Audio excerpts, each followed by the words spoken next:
Salut à tous et bienvenue sur ce nouveau podcast, c'est Tony et comme vous le savez, c'est toujours chaque semaine pour moi un grand plaisir de vous retrouver et de faire ce podcast ensemble.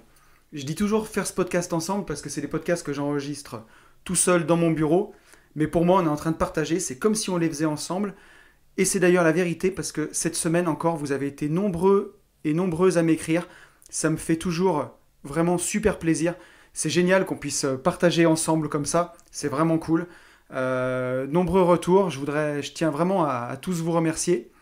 Donc je vais dire un grand merci à Romuline, à Xavier, à Mehdi, à Christophe, à Jonathan, coach, je sais que tu m'écoutes, à Rudy, Babas, Maxime, à mon pote Ben, qui je sais m'écoute à Vivonne, à Samuel et à Marine. Voilà, merci vraiment à tous d'être venus me parler du podcast, d'avoir pris le temps de me faire ou un mail ou un message sur Insta, de me donner votre avis, me donner aussi vos idées parce que j'en ai besoin. C'est vraiment sympa. Pour moi, c'est un échange entre nous.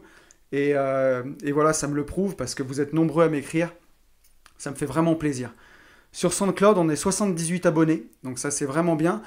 Pour ceux qui ne sont pas abonnés, je ne le demande pas souvent, mais n'hésitez pas à vous abonner parce que ça me fait plaisir. Et puis, j'aimerais bien qu'on passe les 100 avant la fin de l'année. Ça serait vraiment chouette. C'est symbolique, mais c'est cool. Et je me suis aussi rendu compte qu'on est presque à 2000 écoutes, tout podcast confondu, tout épisode confondu sur SoundCloud. Donc 2000 écoutes, je trouve ça génial. Ça me fait vraiment plaisir, c'est cool. Donc continuez à écouter, continuez à ce qu'on partage ensemble. C'est tout ce que je demande et ça me fait vraiment super plaisir. Aussi pour les news méga importante, c'est que j'ai reçu les livres. Voilà, Riche de liberté, il est reçu.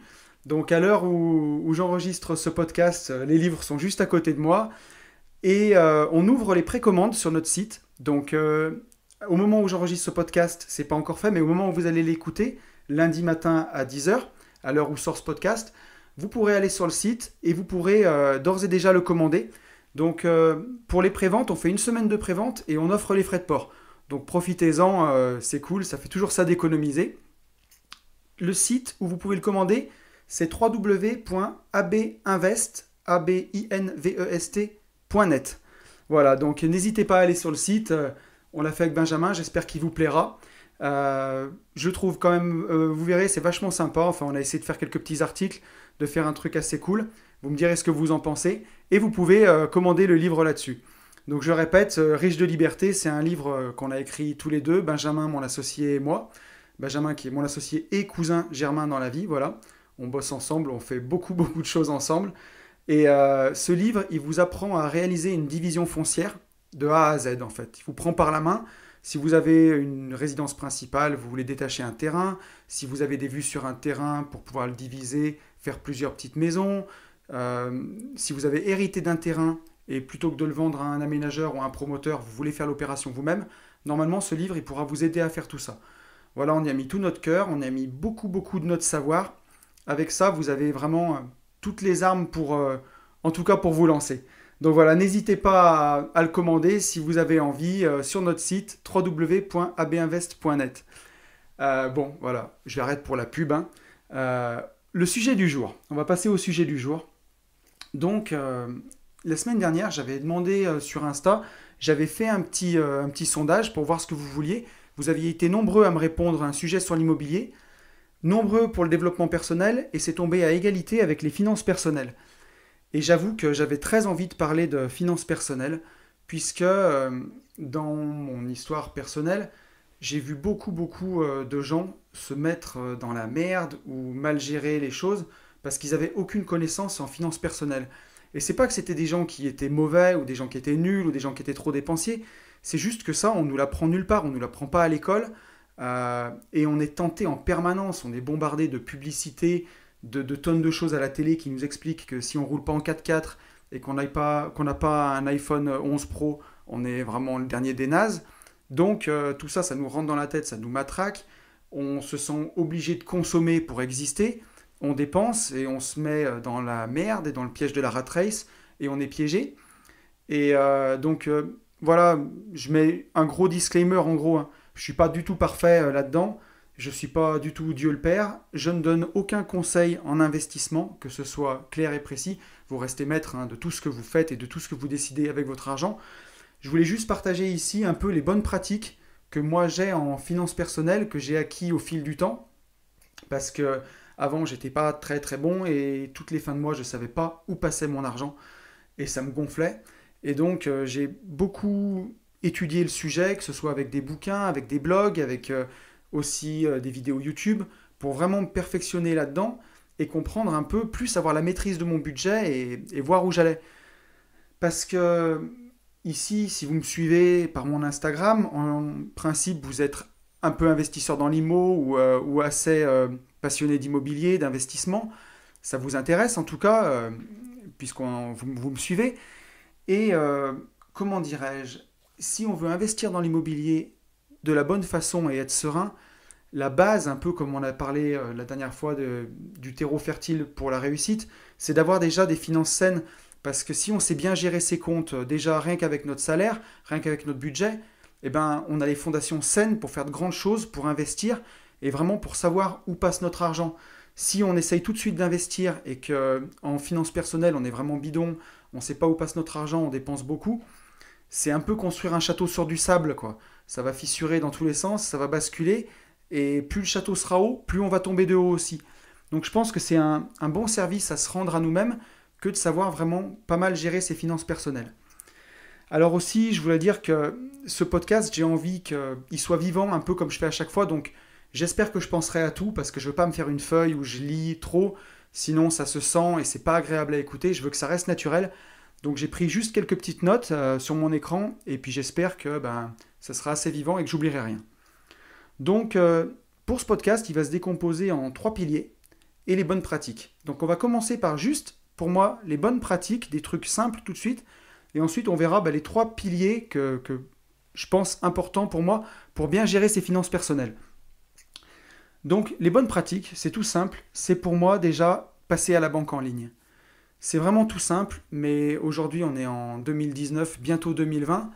Les banques en ligne sont super fiables, super intéressantes, et pour la gestion au quotidien, c'est tellement plus simple, c'est tellement facile.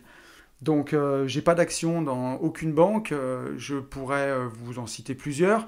Euh, Après, peu importe, je sais que bon, j'aime bien Fortunéo, j'aime bien Boursorama par exemple, mais j'ai pas d'action là-bas. Et c'est assez pratique, c'est assez facile. Vous pouvez ouvrir votre PEA, vous pouvez ouvrir votre assurance vie.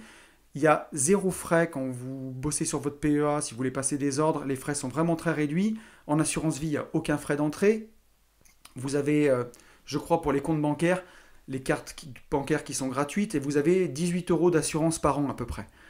Donc quand on compare à une banque classique et tous les frais qu'ils prennent, c'est vraiment c'est colossal, quoi. Il y a des banques qui peuvent prendre jusqu'à 200 € de frais par an. Et avec la banque en ligne, vous n'avez aucun frais. Et en plus, vous pouvez vraiment la piloter comme vous voulez avec votre interface. Tout est pensé en ligne, c'est vachement bien fait. Et je trouve que c'est super pratique. La première bonne pratique que je conseillerais, c'est déjà de passer avec une banque en ligne.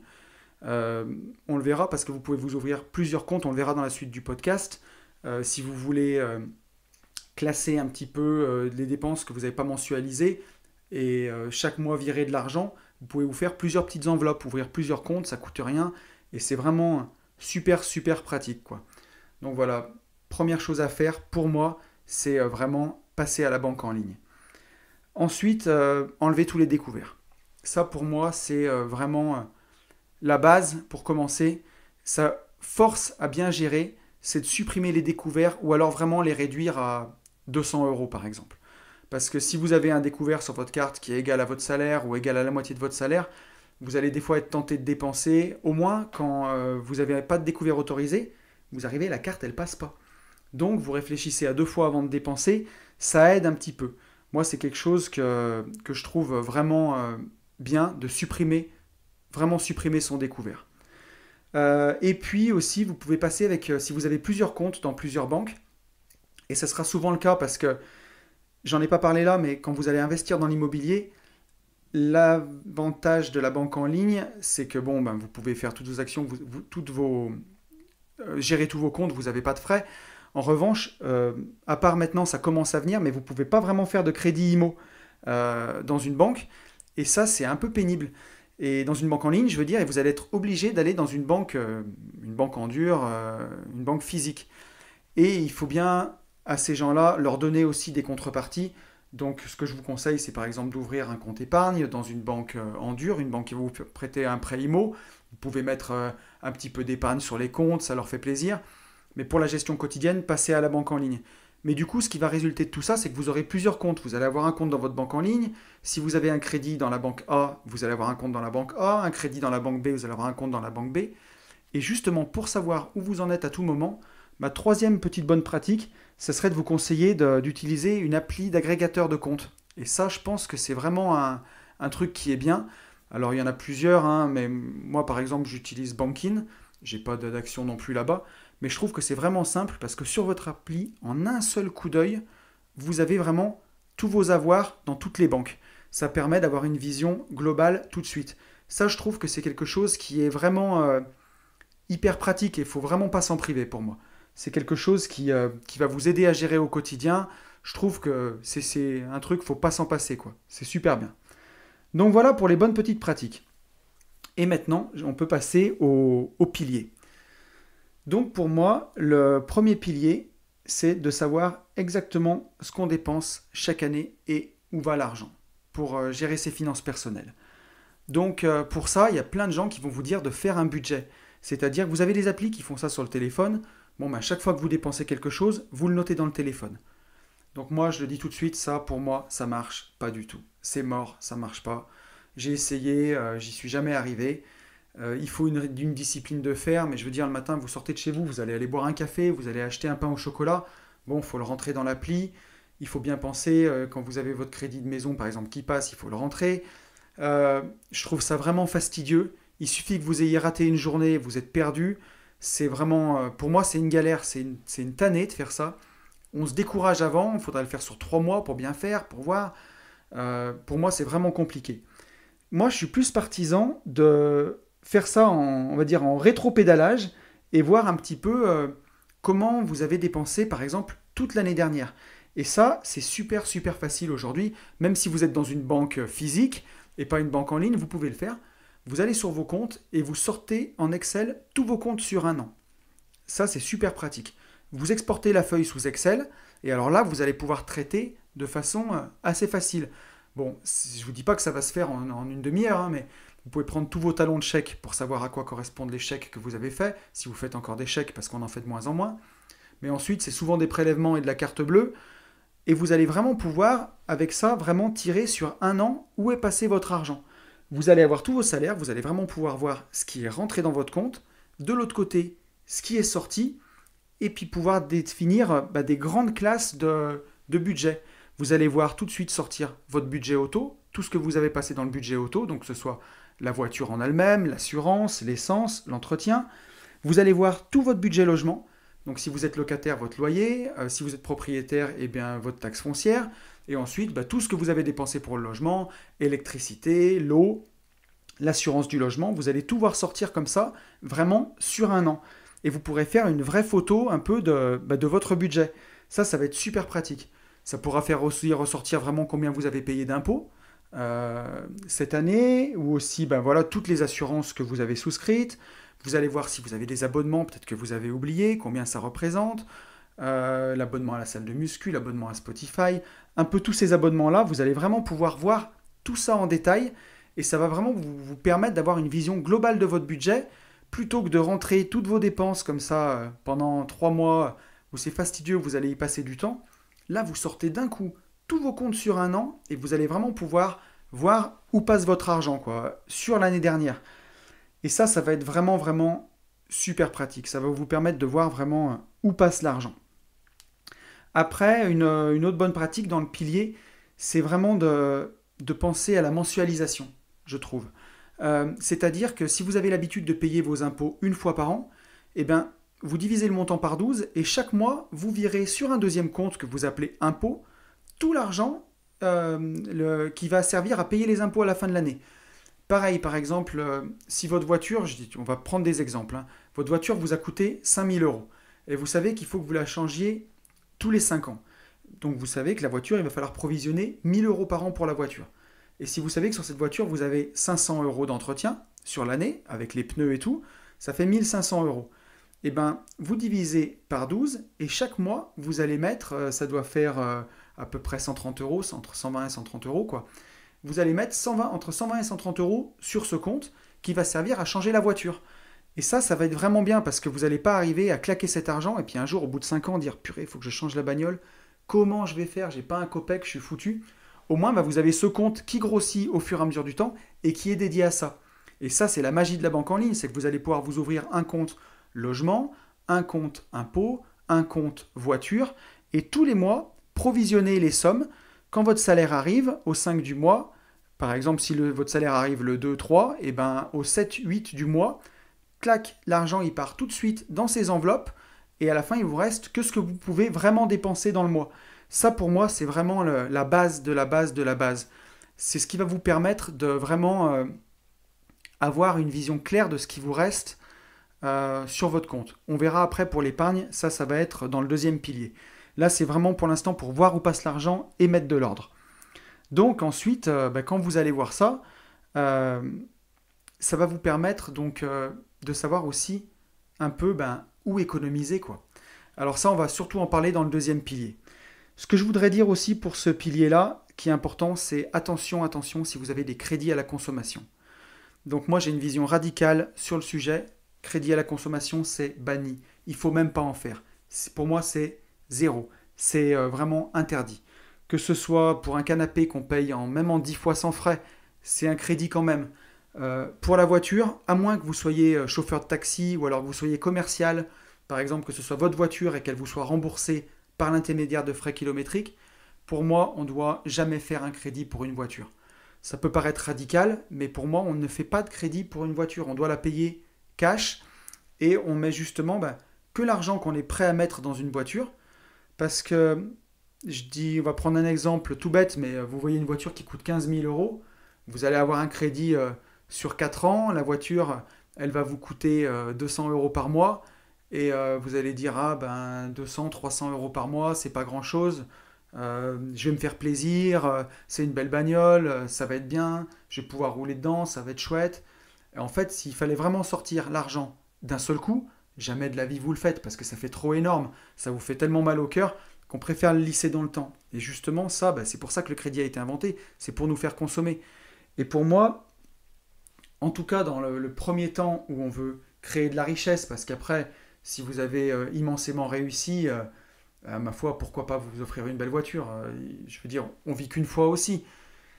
Mais ça doit être un ordre de priorité parce que notre société, dites-vous bien qu'elle elle nous pousse à vraiment consommer, consommer, consommer et à acheter des choses qui sont beaucoup, souvent, trop chères pour nous. C'est pour ça qu'on a inventé le crédit, c'est pour que ça passe mieux. C'est pour qu'on puisse se payer des choses de plus en plus chères et en les lissant dans le temps, on ne le sent pas passer. Mais je dis une bêtise, mais quand vous voulez, si vous convoitez un gros 4x4 de luxe, dites-vous bien que les trois quarts des gens qui achètent ça, ça va être souvent en société, donc la TVA, elle est remboursée, et ensuite c'est avec de l'argent qui est produit par la société, qui est payé avant impôt.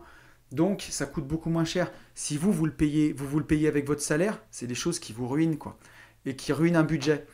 Donc pour ça, pour moi, on en revient au crédit à la consommation, mais ça, faut laisser tomber, c'est un boulet, un boulet, un boulet.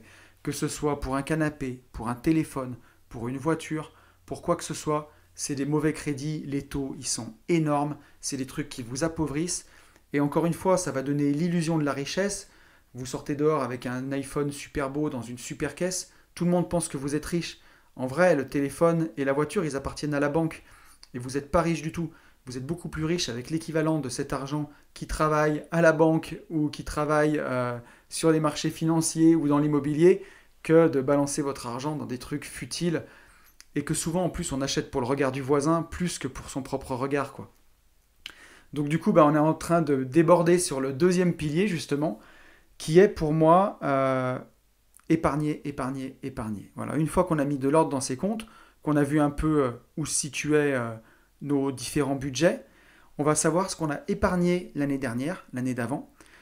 Et pour moi, si on veut vraiment avancer vers l'indépendance financière, vers en tout cas se sentir plus libre et se sentir mieux, il faut essayer de se fixer un objectif de épargner 20% de ce qu'on gagne. Je sais, ça paraît énorme d'entendre ça, 20% comme ça, on va lever les bras au ciel, on va dire c'est énorme, mais croyez-moi, c'est vraiment possible. On s'en souvient pas, mais je sais pas pour vous, moi dans mon premier boulot, je crois que je gagnais 1 800 € par mois, donc 20% de 1 800, c'est 360 si je ne m'abuse, et j'arrivais à mettre 360 € de côté chaque mois, et j'étais vraiment très heureux. J'étais tout jeune, je sortais de l'école, j'avais une toute petite voiture qui me coûtait pas grand-chose, je vivais dans un tout petit appart qui me coûtait pas grand-chose non plus, en location, et j'arrivais à économiser et aussi à être très heureux, hein. Je voyageais, je voyais mes copains, je sortais, je profitais, et avec ce salaire-là, j'arrivais à mettre 360 € de côté tous les mois. Et même certains mois, je mettais même encore plus. Et en fait, après, on se rend compte que au fur et à mesure que on va être augmenté, on tombe vraiment dans le piège de la rat race. Et je sais qu'après, plus tard, quand j'ai évolué dans mes boulots, j'arrivais plus à mettre même pas 1 € de côté, voire je finissais à découvert, alors que je gagnais plus après que ce premier salaire-là. Et en fait, pourquoi? C'est quand on tombe tout simplement dans le piège de la rat race, en fait, hein. C'est qu'on va toujours adapter son niveau de dépense à son revenu. Je dis une bêtise, mais vous êtes payé 1 500 €, vous vous en sortez. C'est pas facile, mais vous vous en sortez, on va dire, puisque voilà, vous n'avez pas encore mis des choses en place, mais ça marche. Vous gagnez 300 € de plus. Théoriquement, si vous vous en sortez à 1 500, ces 300 €, vous pouvez les mettre de côté. Mais qu'est-ce qu'on va faire? Eh ben, on va augmenter son niveau de vie. On va tout de suite se prendre peut-être une voiture un peu mieux et un logement un peu mieux. Et cet argent, il n'est pas gagné, qu'il est déjà dépensé. Et en adaptant son niveau de revenu comme ça en montant, c'est vraiment un piège parce que vous allez arriver à un moment où vous êtes vraiment piégé. C'est-à-dire que, mettons que vous soyez passé de 1 500 à peut-être 2 500 € de revenus, vous avez gagné 1 000 € de plus. Théoriquement, vous devriez vivre super bien. Mais comme vous avez augmenté votre lifestyle, en gros, vous avez acheté peut-être une plus belle voiture, un appart un peu mieux, un appart plus grand, vous êtes coincé, et puis si le boulot ne vous plaît pas, vous ne pouvez même pas revenir en arrière, puisque vos charges, elles sont tellement grosses, elles ont tellement explosé, que vous êtes piégé en fait. Voilà, vous êtes tombé dans le piège, et vous continuez de bosser, bosser, bosser, pour payer, payer, payer. Surtout qu'on ne se rend pas compte, mais souvent quand on achète une plus grande maison, une plus grosse voiture, les dépenses sont exponentielles. Plus la maison est grande, plus il y a des choses à faire, plus ça coûte cher. Plus la voiture est grosse et jolie, plus les réparations coûtent cher, plus l'entretien coûte cher. Et en fait, ce qui coûte des fois 200 € de plus sur un crédit se retrouve à coûter 400-500 € de plus au final, puisque entre l'entretien et les réparations, ça explose le budget.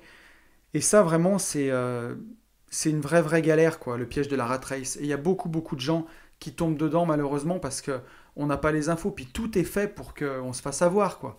Que ce soit les médias, que ce soit la télévision, la publicité, dans les magazines, partout où on nous fait envie avec des produits dont on n'a pas besoin et qui font qu'on se retrouve dans ce piège de la consommation. Donc les deux solutions qu'il y a pour rétablir son budget, ma foi, c'est comme quand on fait un régime, hein. Quand on veut mincir, soit il faut manger moins, soit il faut faire plus de sport. Je schématise, mais c'est un peu ça. Et là, c'est soit il faut gagner plus, soit il faut dépenser moins. Donc pour moi, le premier axe, on l'a vu, hein, gagner plus, c'est pas forcément tout de suite la solution, puisque si on n'a pas appris, on va tout de suite augmenter son niveau de dépense en même temps. Donc vraiment, pour moi, le premier axe, c'est dépenser moins. Donc c'est facile à dire, mais il y a vraiment du bonheur et de la joie à être frugal, à préférer l'être plutôt que l'avoir. Donc ça passe par plein de choses, mais par la pratique de la méditation. Plutôt que d'aller au restaurant, on peut se faire un super pique-nique en famille, où on va faire d'aussi beaux souvenirs. Plutôt que d'aller manger une pizza avec les copains au restaurant, on les invite à faire une soirée pizza à la maison. C'est plein de choses comme ça qui vont chaque mois vous permettre d'économiser un petit peu et un petit peu. Sachant que ça c'est des petites choses, mais vraiment les plus grosses choses, on l'a vu, hein, c'est budget logement et budget auto. C'est souvent ça qui plombe un budget. Si vous achetez une voiture vraiment plus petite, vous vous en foutez du regard du voisin, de ce qu'il va dire, du regard de vos collègues de travail quand vous allez arriver avec votre voiture, on s'en fout. Vous pensez à votre vie, à votre liberté, vous achetez une voiture modeste, juste une caisse qui fait le taf. Voilà, le truc qui fait le boulot. Et pareil pour votre logement. Dans les premières années de votre vie, vous avez bien le temps après de vous payer la maison de vos rêves quand vous serez libre financièrement, quand vous serez indépendant. Mais dans les premières années d'une vie, quand on commence à travailler, Il ne faut pas se mettre un crédit énorme sur la tronche pour une résidence principale. Il vaut mieux commencer d'investir dans l'immobilier et après acheter sa résidence principale, selon moi. Après, on pourra faire un podcast vraiment dédié là-dessus. Parce que c'est pas tout blanc ou tout noir, hein. Il y a vraiment, ça dépend de là où vous habitez, mais on pourra faire un podcast là-dessus si ça vous intéresse. Mais où en étais-je? Je vais retomber sur mes pattes. Voilà, sur le budget du logement. Pareil, prendre un logement qui vous plaît, forcément, c'est hyper important votre lieu de vie, hein. On vit qu'une fois, je le redis encore, mais vous pouvez aussi avoir un endroit qui est super et qui fait le taf. Pas besoin non plus d'aller prendre un truc qui soit trop au-dessus tout de suite, qui vous coûte trop cher et qui va tous les mois vous faire un trou dans le budget et vous empêcher d'épargner. Parce que le but, quand vous aurez réussi à vraiment économiser, ensuite, on va voir ensemble après pour trouver des solutions pour gagner plus, hein, mais ça on en parlera, on en a déjà parlé, puis on en parlera longuement dans ce podcast, mais essentiellement c'est l'immobilier et puis l'épargne qu'on va essayer de placer un petit peu pour la faire grossir. Ça va vraiment être votre levier pour faire grossir votre boule de neige. Mais voilà, à terme, il faut vraiment arriver à épargner, pour moi, 15% au minimum et 20% dans l'idéal. Et après, bien sûr, plus si vous pouvez plus, si vous gagnez beaucoup, n'hésitez pas surtout à vous priver pour épargner. Ne vous privez pas pour épargner, je veux dire. Mais pour moi, c'est vraiment hyper important. Je ne sais pas comment le dire, mais si vous êtes heureux dans votre job, si votre job il vous plaît, si vous êtes passionné de ce que vous faites, vous n'avez aucun problème, profitez-en. Les gens comme vous, c'est pas non plus légion, donc ayez de la gratitude pour ce que vous avez, parce que vous avez beaucoup de chance si vous faites quelque chose qui vous plaît. Mais si vous faites un boulot que vous aimez pas et que vous voulez vraiment sortir de cette condition et sortir de ça, croyez-moi, épargner 20% de ce qu'on gagne, c'est vraiment la première clé pour sortir de cette condition. C'est vraiment ce que je pense. Et on en arrive au troisième pilier pour moi de la gestion des finances personnelles, c'est d'arriver à avoir, avant d'investir, un fonds de sécurité. Un fonds de sécurité, c'est quelque chose que vous allez avoir qui est disponible. Ça peut être sur un livret A, même si aujourd'hui le livret A rapporte tellement rien que pour moi c'est inutile. Un livret A, ça sert à rien du tout, à rien. Mais ça peut être une assurance vie, un fonds en euros d'assurance vie par exemple, quelque chose que vous avez qui est disponible. Donc le fonds de sécurité, comment on va le calculer? Si vous avez bien fait le taf depuis le début du podcast, que vous avez isolé tous vos comptes, vous avez une différence entre les entrées et les sorties. Normalement, c'est dans le bon sens. Vous avez dû épargner, sinon ça veut dire que vous dépensez plus que ce que vous gagnez. Et là, il faut vraiment tirer la sonnette d'alarme parce que vous allez droit dans le mur. Mais blague à part, en gros, ce que je veux dire, c'est que vous allez avoir tout ce que vous avez dépensé. Ça, vous le divisez par 12 et vous savez ce que vous coûtez par mois en fait. Quels sont vos frais fixes? Donc on va prendre par exemple une personne qui a 1000 € de frais fixes par mois. Donc vous savez à peu près que vous dépensez 33 € par jour, quoi. Voilà. 33 fois 30 jours, ça fait 1000 €. Donc une journée de liberté vous coûte, elle vous coûte 30 € en fait. Voilà. Et j'aime bien ça de raisonner en jour de liberté. Alors il faut rendre à César ce qui appartient à César. Moi j'ai entendu parler de cette notion dans un podcast de Jean Rivière, que je suivais beaucoup il y a quelques temps, et je trouvais cette façon de raisonner géniale en fait. Donc ça va vous motiver en plus à épargner, d'imaginer que vous mettez de côté des jours de liberté. On va prendre un nombre rond, mais voilà, on va dire 40 €. Vous savez qu'une journée de liberté, elle vous coûte 40 €. Pour 40 €, vous avez une journée pour être libre. Et le but, ça va être d'aller mettre 6 mois de liberté de côté. Donc si vous avez une journée qui est à 40 €, x 30, ça fait 1200, x 6, ça fait 7200. Donc, avec 7200 € de côté, si vous savez que vous coûtez 1002 par mois, vous savez que vous avez devant vous 6 mois de liberté. Et bien, si vous arrivez à mettre 6 mois de liberté et jusqu'à 1 an de liberté de côté, pour moi, vous avez vraiment, vous allez voir que vous allez bien mieux dormir la nuit, parce que vous savez que voilà, si votre boulot ne vous plaît pas, vous pouvez le quitter. Les Américains, ils ont un mot pour ça qui me fait bien marrer, ça s'appelle le fuck you money, quoi. C'est le pouvoir de dire merde. C'est-à-dire que si votre patron vous emmerde, si vous êtes malheureux dans votre boulot, si dans votre vie ça ne fonctionne pas et c'est pas bien, si devant vous, vous savez que vous avez 1 an de liberté, et en plus en France, on a les allocations retour à l'emploi, si vous voulez monter votre boîte, mais bon, ça à part, mais voilà, vous pouvez dire merde, et vous pouvez démissionner parce que vous savez que devant vous, vous avez 1 an de liberté pour vous retourner. Et ça, c'est fantastique. Et je trouve que ça change vraiment les choses quand on a un an de liberté devant soi. On sait que voilà, on est serein quoi. On peut investir sereinement dans l'immobilier, on peut investir sereinement sur des placements parce que voilà, on sait que on a devant soi un an pour se retourner. Et ça, je trouve que c'est vraiment quelque chose de fantastique. C'est une notion qui est super bien et elle vous aidera à épargner en plus parce que vous savez que voilà, dans mon exemple, chaque fois que vous mettez 40 euros de côté, vous vous êtes offert une journée de liberté. Et chaque fois que vous dépenserez 40 euros, vous saurez ce que ça coûte vraiment. Quand vous mettez 40 euros quelque part, vous savez que vous le payez avec un jour de liberté. Et ça, c'est vraiment bien. Vous allez vous dire, la prochaine fois que vous achetez un téléphone à 1000 euros, vous allez vous dire, mon Dieu, combien de journées de liberté me coûte ce téléphone? Est-ce que je suis vraiment prêt à le payer ça? Un mois de liberté pour un téléphone. Ça va faire réfléchir. C'est vraiment une notion que je trouve vraiment sympa et qui pour moi a vraiment changé beaucoup de choses. Et surtout dans la motivation pour épargner, parce que ça devient presque ludique, quoi. On voit notre compte en banque grossir, et au lieu de se dire, ah ben tiens, ce mois-ci, j'ai économisé 200 euros, on se dit plutôt, tiens, ce mois-ci, je me suis offert 5 jours de liberté, quoi. En un mois, j'ai gagné une semaine de liberté. Et ça va vraiment vous aider à faire grossir votre boule de neige. Donc je trouve que c'est une notion qui est vachement sympa. Donc voilà, parce que dans ce podcast, on a beaucoup parlé d'argent. En France, c'est compliqué de parler d'argent, c'est vraiment tabou. Mais pour moi, il faut vraiment voilà, dédramatiser l'argent. L'argent, c'est juste un révélateur de personnalité, en fait. Si à la base, vous êtes un gros con, quand vous allez devenir riche, vous serez vraiment juste un gros con riche qui sera infect. On en connaît tous des comme ça. Mais si à la base, à l'origine, vous êtes quelqu'un de sympa, vous êtes quelqu'un de...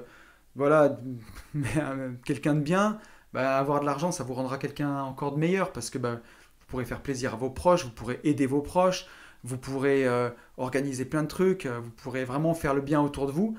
Et donc, ça vaut le coup.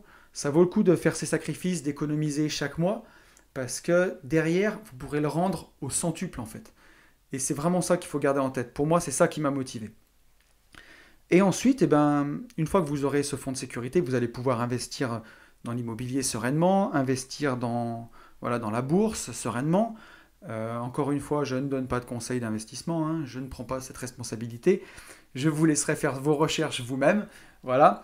Mais le dernier point que je donnerais de ce pilier, c'est après, quand vous allez avoir du patrimoine, vous allez avoir peut-être un appartement, un deuxième appartement, vous allez posséder des actions d'entreprise, c'est 2 fois par an, vous faites une photo de tous vos comptes. Donc avec votre appli d'agrégateur de comptes en ligne, type Bankin, clac, vous faites une photo de vos comptes, on va dire par exemple le 1er juillet et le 1er décembre, vous faites ça. Donc ça tombe plutôt 1er juin et 1er décembre. Vous faites, clac, une petite photo des comptes. Donc vous avez tous vos comptes en banque et après vous mettez votre patrimoine financier. Donc par exemple, vous avez un appartement que vous avez payé 100 000 euros. Tiens, combien il vaut aujourd'hui? Vous regardez un peu sur le bon coin, vous demandez à un agent IMO, tiens, il est un peu monté, il vaut 110 000 euros. Voilà, vous mettez 110 000. Et puis en face, vous aviez 90 000 euros à rembourser, il ne vous reste plus que 85 000, vous mettez 85 000. Et ça vous fera vraiment une photo de votre patrimoine à l'instant T, où vous verrez ce que vous avez remboursé de crédit qui va venir en moins, votre patrimoine, comment il s'est apprécié ou déprécié, mais je ne vous le souhaite pas, hein, mais comment votre patrimoine s'est apprécié, et ça va vraiment vous motiver, parce que vous allez voir que non seulement en 6 mois, tout ce que vous avez économisé là en mettant 20% de côté, plus tout le capital des crédits que vous avez remboursés, et en plus vos biens immobiliers, la petite plus-value qu'ils ont fait entre-temps. Et ça, vous le faites 2 fois par an. Et croyez-moi, ça, vous allez être tellement fiers de vous quand vous allez voir ce que vous avez réussi à faire, à économiser, à voir votre patrimoine grossir. Ça va vous donner vraiment une grande confiance en vous, une grande confiance dans la vie et dans ce que vous êtes capable d'accomplir. Et du coup, une plus grande liberté, parce que voilà, vous savez que si vous êtes capable de faire ça, rien n'est impossible. Et derrière, si vous aviez des rêves, des rêves de liberté, des rêves de voyage, des rêves de temps en famille, et c'est qu'une affaire de temps. Et avant de pouvoir les accomplir, et croyez-moi, ça se compte plus souvent en mois qu'en années, quand on a vraiment mis ça en place. Voilà, j'espère que ce podcast vous aura plu. J'espère, si vous avez des questions, vous n'hésitez pas à me les poser. Vous pouvez me les poser en perso. Sinon, vous verrez sur le site abainvest.net, j'ai mis tous les podcasts et on peut commenter. Donc, n'hésitez pas à commenter aussi dessous. Ce qui sera sympa, c'est comme ça, tout le monde pourra un petit peu partager, on pourra tous partager ensemble et vraiment faire part de vos commentaires, plus seulement qu'à moi, mais aussi à tous les autres. Donc ça, je pense que ça sera quelque chose de sympa. Voilà, n'oubliez pas, donc j'en ai parlé au début du podcast, je refais une petite pub, mais notre livre est disponible sur le site www.abinvest.net. Jusqu'au 15 novembre, on vous offre les frais de port. Donc voilà, ne vous privez pas. Vous verrez, je pense qu'il y a vraiment de la valeur ajoutée dans le livre. Vous n'hésiterez pas à me le dire. Je crois qu'on en est au bout pour ce podcast. Ça a été vraiment encore un grand plaisir pour moi de l'enregistrer. J'espère qu'il vous plaira. J'espère qu'il vous permettra d'avancer dans vos finances personnelles. Voilà, encore une fois, j'ai pas la science infuse, j'ai pas réponse à tout. Là, j'ai juste dit les petites choses qui avaient marché pour moi. J'espère qu'elles marcheront pour vous, ou en tout cas qu'elles vous donneront des pistes de réflexion. N'hésitez pas à tester ce que j'ai dit, comme ça vous verrez vraiment si en réel ça fonctionne ou pas. Et si pour vous, vous avez implémenté, puis vous avez trouvé d'autres choses qui fonctionnent mieux, surtout n'hésitez pas à me le dire, parce que je suis toujours friand pour m'améliorer. Voilà. Merci à tous, je vous souhaite de passer une très bonne semaine, et puis vive la liberté. À très vite!